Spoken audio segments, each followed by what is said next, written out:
Hi friends, welcome back to my channel. எல்லாரும் எப்படி இருக்கீங்க ஃப்ரெண்ட்ஸ்? ஹாப்பியாக சேஃபாக இருப்பீங்கன்னு நினைக்கிறேன். இன்றைக்கி ரொம்ப யூஸ்ஃபுல்லான ரீயூஸ் ஐடியா தான் பார்க்க போகிறோம். ஸோ இந்த வீடியோவை ஸ்கிப் பண்ணாமல் பாருங்கள். வாங்க அந்த யூஸ்ஃபுல்லான டிப்ஸ் அண்ட் வீடியோக்குள்ளே போய் பார்க்கலாம். ஃபஸ்ட்டு டிப்பு பார்க்கலாம். அதுக்காக இந்த மாதிரி ரைஸ் பேக் கவர் தான் எடுத்துக்குங்க. ஸோ அதை வந்து பழைய தலகாணி வரைக்குள்ளே இந்த மாதிரி வச்சிட்டிங்க அப்படின்னா, நம்ம ஒரு சில சமயங்களில் பாத்திரம்லாம் வந்து கொஞ்சம் அதிகமாக வந்து கழுகுறோம். அதே சமயத்தில் பெரிய பெரிய பாத்திரம், அதாவது நம்ம குழம்பு வைக்கிற பாத்திரம், சாப்பாடு வைக்கிற பாத்திரம், இதெல்லாம் வந்து ஒரே கூடையில் அடுக்கி வைக்க முடியாது. அதை வச்சா வந்து அந்த கூடையே வந்து நிரம்பி போயிடும். ஸோ அந்தமாரி சட்டி மாரி இருக்க பாத்திரம்லாம் வந்து நீங்கள் அழகாக வந்து இப்போ பாருங்கள், இதில் வந்து பிளேட்ஸு, குட்டி குட்டி இதெல்லாம் வந்து பவுல்ஸ்லாம் இதில் கழுகி வச்சாச்சு. ஸோ கொஞ்சம் பெரிய பெரிய பாத்திரம்லாம் வந்து கழுகி வைக்கிறோன்னா அதுக்கு வந்து ஸ்டாண்டு தனியாக தேவைப்படும். ஸோ இந்த மாதிரி நீங்கள் பண்ணி வச்சிட்டிங்க அப்படின்னா, இந்த துணி மேலே இருக்க துணி வந்து நல்லா எல்லாம் வந்து ட்ரை ஆக்கி எடுத்துரும். ஏன்னா உள்ளுக்கு நம்ம கவர் வைக்கிறனால கீழே வந்து தண்ணி வந்து வடியாது. சரி, நான் அதுக்கு தான் வந்து சென்டராக வந்து நான் கவர் வச்சுருக்கேனே. ஸோ இதனால் வந்து அந்த கிச்சனோட கவுண்டர் டாப்லாம் வந்து ஈரப்பதமே வராது. நீங்கள் இந்த மாதிரி 2, 3 தலகாணி ஏறக்கூடி இன்னும் பெரிய பெரிய பாத்திரம்லாம் வந்து கழுகி வைக்கிறீங்க, அழகாக இந்த மாதிரி நீங்கள் கழுகி வச்சுக்கலாம். ரொம்ப யூஸ்ஃபுல்லாக இருக்கும் பாருங்கள்.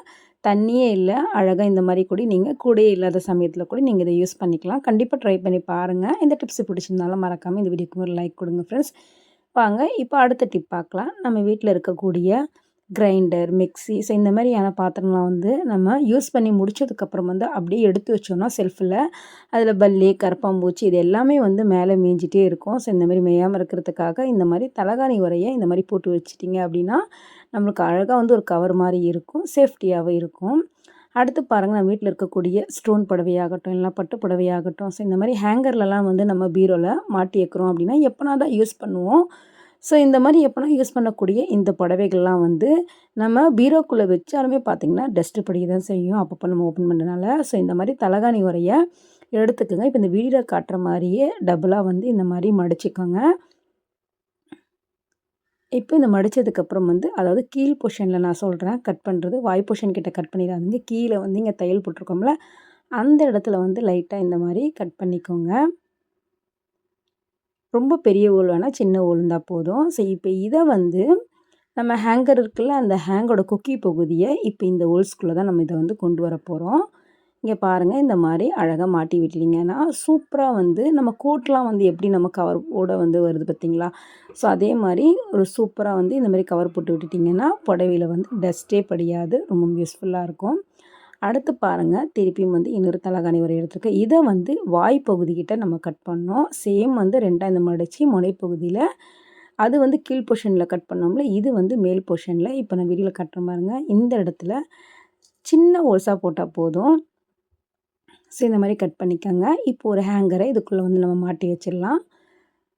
ஸோ லாக் பண்ணும்போது பர்ஃபெக்டாக கரெக்டாக இப்போ உள்ளே போட்டுட்டிங்களா, இதுக்குள்ளே ஒரு துணி வரும்ல, ஸோ இதை வந்து இந்த மாதிரி ஹோல்ஸில் போட்டு 2 சைடுமே வந்து நல்லா வந்து மடித்து லாக் பண்ணி விட்டுருங்க. அவ்வளோதான். இதை வந்து நம்ம எதுக்கு யூஸ் பண்ண போகிறோம்னா, நம்ம வீட்டில் வந்து சின்ன சின்ன துணிகளாகட்டும், ஒரு சில சமயத்தில் வந்து பசங்க யூஸ் பண்ணக்கூடிய துணிகள்லாம் வந்து நம்ம லேண்ட்ரி பேஸ்கெட்டில் போடுவோம்ல, ஸோ லேண்ட்ரி பேஸ்கெட் இல்லாத சமயத்தில் அழகாக வந்து நீங்கள் இதுக்குள்ளே போட்டுக்கலாம். அது மட்டும் இல்லை, குளிக்க போகிறோம் அப்படின்னா பாத்ரூமில் வந்து நம்மளால் வந்து துணியெல்லாம் வந்து ஒரு சில டைமில் மாட்டி வைக்க முடியாது, ஒரே ஒரு கொக்கி தான் இருக்கும். இந்த மாதிரி நீங்கள் கூடி மாட்டி வச்சிட்டிங்கன்னா டஸ்ட்பினில் போடுற இந்த துணிகள்லாம் வந்து அழகாக வந்து இந்த மாதிரி இதுக்குள்ளே போட்டு வச்சுக்கலாம். ஸோ அதுக்கப்புறம் வந்து ஒரு சில கவர்லாம் வந்து, அதாவது டஸ்ட்பின் போடக்கூடிய கவர்லாமே கூட நீங்கள் இதுக்குள்ளே போட்டு வச்சுக்கலாம். ஸோ ஒரு சில வந்து யூஸஸ் ஆகாத திங்ஸ்லாம் வந்து இதில் வந்து போட்டு வச்சுக்கலாம். இது வந்து உங்களுக்கு வந்து ஒரு பேக் மாதிரி, பவுச் மாதிரி நம்மளுக்கு அழகாக வந்து எல்லாத்தையும் போட்டு வச்சுக்கலாம். ரொம்பவும் யூஸ்ஃபுல்லாக இருக்கும். கண்டிப்பாக ட்ரை பண்ணி பாருங்கள். அடுத்த டிப் பாருங்கள், நம்ம வீட்டில் இருக்கக்கூடிய ஸ்டோன் புடவையாகட்டும், இல்லைனா ஸ்டோன் சால் ஆகட்டும், இதை நீங்கள் வந்து டைரெக்டாக வாஷிங் மிஷினில் போட்டுட்டா இதில் இருக்க ஸ்டோன்ஸ் எல்லாமே விழுந்துடும். ஸோ விழுகாமல் இருக்கிறதுக்காக இது எல்லாமே வந்து தலகாணி உறைக்குள்ளே போட்டுட்டு முடிச்சு போட்டுக்குங்க. இதை வந்து வாஷிங் மிஷினில் நீங்கள் போட்டுட்டிங்கன்னாவே போதும். நார்மலாக எப்படி வாஷ் பண்ணுவீங்களோ அதேமாதிரி வாஷ் பண்ணுங்கள். ஸோ இது டைரெக்டாக நம்ம வெளியில் போடும்போது அந்த கீழே இருக்க இது வந்து சுற்றும் போது அதில் இருக்க வந்து எல்லா ஸ்டோன்ஸுமே கீழே விழுந்துடும். ஸோ எப்பொழுதுமே வந்து வாஷ் பண்ணுற மாதிரி நீங்கள் வாஷ் பண்ணி எடுத்திங்கன்னா சூப்பராக இருக்கும். இப்போ பாருங்கள், ஸோ இதை துவைச்சி எடுத்துட்டேன். இதில் பார்க்கும்போதே தெரியுதுங்களா, ஸ்டோன்ஸ்லாம் வந்து அப்படியே நல்லா பளபளன்னு மின்னுது. நல்லா வந்து சூப்பராக வந்து வாஷ் பண்ணி எடுத்தாச்சு.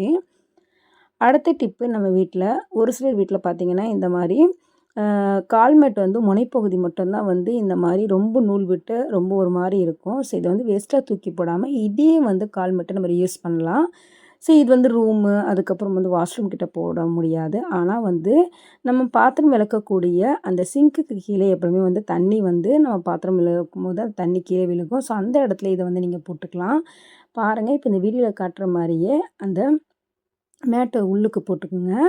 போட்டதுக்கப்புறம் வந்து 2 கார்னரில் அந்த மேட்டோட முனைப்பகுதியை பிடிச்சிட்டு நல்லா வந்து உதறி விட்டீங்க அப்படின்னா சூப்பராக ஒரு முறை நீங்கள் இந்த மாதிரி செட் பண்ணி வச்சிட்டிங்கன்னா பர்ஃபெக்டாக அப்படியே நிற்கும். இப்போ பாருங்கள், அவ்வளோதான். இப்போ இதை வந்து நம்ம பாத்திரம் விளக்கக்கூடிய அந்த சிங்க்குக்கு கீழே நீங்கள் இதை வந்து இந்த மாதிரி போட்டு விட்டுடணும். போட்டு விட்டுட்டீங்க அப்படின்னா நம்மளுக்கு அழகாக வந்து மேட்டு மாதிரி யூஸ் ஆகும். ஸோ வேஸ்ட்டாக வீணாக போன தலகாணி உரையை வச்சியும் அதே மாதிரி மேட்டை வச்சு சூப்பராக வந்து நம்ம யூஸ் பண்ணியாச்சு. அடுத்து பாருங்கள், எல்லார் வீட்டில் இருக்கக்கூடிய இந்த பிளாங்கெட், இது பொதுவாக நம்ம வந்து குளிர்காலத்துக்கு தான் எடுப்போம். ஸோ அப்படி நம்ம வெயில் காலத்துக்கு நம்ம அப்படியே எடுத்து வச்சுட்டோம்னா தூசி எல்லாமே மேலே படிஞ்சு ஒரு மாதிரி டஸ்ட்டு படிஞ்ச மாரி ஆயிரும். ஸோ அந்தமாரி இல்லாமல் இருக்கிறதுக்காக இந்த மாதிரி தலகாணி உரையை எடுத்துக்கோங்க. இதில் வந்து அந்த பிளாங்கெட்டை போட்டு அவ்வளோதான், இந்த மாதிரி க்ளோஸ் பண்ணி மேலே கூட நீங்கள் தூக்கி போட்டு வச்சுக்கலாம். அழகாக வந்து சூப்பராக வந்து நெக்ஸ்ட்டு வின்டர் சீசனுக்கு நம்ம எடுத்து யூஸ் பண்ணலாம் ஃப்ரெண்ட்ஸ். அடுத்து பாருங்கள், இந்த மாதிரி ஒய்ப்பர் எடுத்துக்கோங்க. முனைப்பகுதியில் தலகாணி உரையை இந்த மாதிரி மடித்து 2 சைடுமே கிளிப்பு போட்டுக்கிட்டேன். இதை வந்து எதுக்கு யூஸ் பண்ண போகிறோன்னா, பொதுவாக வந்து ஒட்டுற ஒரு சில இடத்துல இருக்கும். ஒரு சில இடத்துல செவுத்துலாம் பார்த்தீங்கன்னா டஸ்ட் அப்படியே இருக்கும். ஸோ அது எல்லாமே வந்து துடைக்கிறதுக்கு நீங்கள் அழகாக இந்த மாதிரி நீங்கள் யூஸ் பண்ணிக்கலாம். பாருங்கள், இந்த மாதிரி நல்ல லைட்டாக இந்த மாதிரி தேய்ச்சி விட்டிங்கன்னா அதாவது ஒரு சில இடத்துல கையே எட்ட முடியாத இடத்துலலாம் வந்து இப்போ இந்த கதவுக்கு மேலெலாம் கூட நிறைய டஸ்ட் இருக்கும். ஸோ அது எல்லாமே வந்து துடைக்கிறதுக்கு கூட நீங்கள் இதை வந்து அழகாக யூஸ் பண்ணிக்கலாம். பாருங்கள், சூப்பராக வந்து இந்த மாதிரி துடைக்கிறதுக்கு கூட நீங்கள் யூஸ் பண்ணிக்கலாம் ஃப்ரெண்ட்ஸ். அடுத்த டிப் பாருங்கள், இந்த மாதிரி ஒரு தகலான இருந்தால் எடுத்துக்கோங்க. அதில் வந்து ஹேங்கர் வந்து இப்போ இந்த கீழ் பொசிஷனில் லைட்டாக இந்த மாதிரி சுட்டி விட்டீங்க அப்படின்னா ஃபுல்லாக கரெக்டாக அந்த கீழே இருக்க ஹேங்கரில் ஃபுல்லாக எல்லாமே சுருண்டு வந்துடும். ஸோ இதுக்கப்புறம் இதை வந்து நம்ம எதுக்கு யூஸ் பண்ண போகிறோம்னா, நம்மளுடைய ஃபேனெல்லாம் வந்து ரெக்க பகுதி கீழ் போர்ஷனில் நம்ம அழகாக வந்து க்ளீன் பண்ணிடலாம். பட் மேலே இருக்கிறத வந்து க்ளீன் பண்ண முடியாது. இந்த மாதிரி மாட்டி விட்டு லைட்டாக இந்த மாதிரி நீங்கள் உருட்டி எடுத்தீங்க அப்படின்னா அழகாக வந்து சூப்பராக அதில் இருக்க தூசி டஸ்ட்டு எல்லாமே வந்துடும். ஸோ பாருங்கள், இந்த மாதிரி க்ளீன் பண்ணிங்கன்னா ரெக்கையில் இருக்க அந்த தூசி எல்லாமே அழகாக க்ளீன் ஆயிரும். ஸோ இப்போ நம்ம ஹாலில் இருக்கிறதுலாம் இந்த மாதிரி பண்ணலாம். பட் பெட்ரூமில் இருக்கிறது இந்த மாதிரி பண்ணோன்னா பெட்டுக்கு மேலே எல்லாமே வந்து டஸ்ட்டு கீழே விழுந்துடும். ஸோ அதை வந்து இந்த மாதிரி அந்த ரெக்கைக்குள்ளே, அதாவது இந்த ஒரு தலகாணி உரையை ஃபுல்லாக வந்து போட்டு விட்டுருங்க. அதுக்கப்புறம் மேலே வந்து இந்த இப்போ வீடியோவில் காட்டுறேன் பார்த்தீங்களா, அந்த மாதிரி லைட்டாக வந்து தேய்ச்சி விட்டீங்க அப்படின்னா அந்த ரெக்கையில் இருக்க டஸ்ட்டு எல்லாமே வந்து அந்த தலகாணி ஊரில் ஃபுல்லாக கலெக்ட் ஆகிரும். இதனால் வந்து பெட்டுக்கு மேலே வந்து தூசியே படாது. கண்டிப்பாக ட்ரை பண்ணி பாருங்கள் ஃப்ரெண்ட்ஸ். ஓகே ஃப்ரெண்ட்ஸ், இந்த வீடியோவில் சொன்ன எல்லா டிப்ஸுமே கண்டிப்பாக உங்களுக்கு பிடிச்சிருக்கும்னு நினைக்கிறேன். பிடிச்சிருந்தா மறக்காமல் நம்மளோட சேனலை சப்போர்ட் பண்ணி சப்ஸ்கிரைப் பண்ணிக்கோங்க. இதுபோல் நிறைய இன்ட்ரெஸ்டிங்கான யூஸ்ஃபுல்லான டிப்ஸ் அதுக்கப்புறம் ரிவ்யூஸ் ஐடியாலாம் என்னோடய சேனலில் அப்டேட் பண்ணியிருக்கேன்.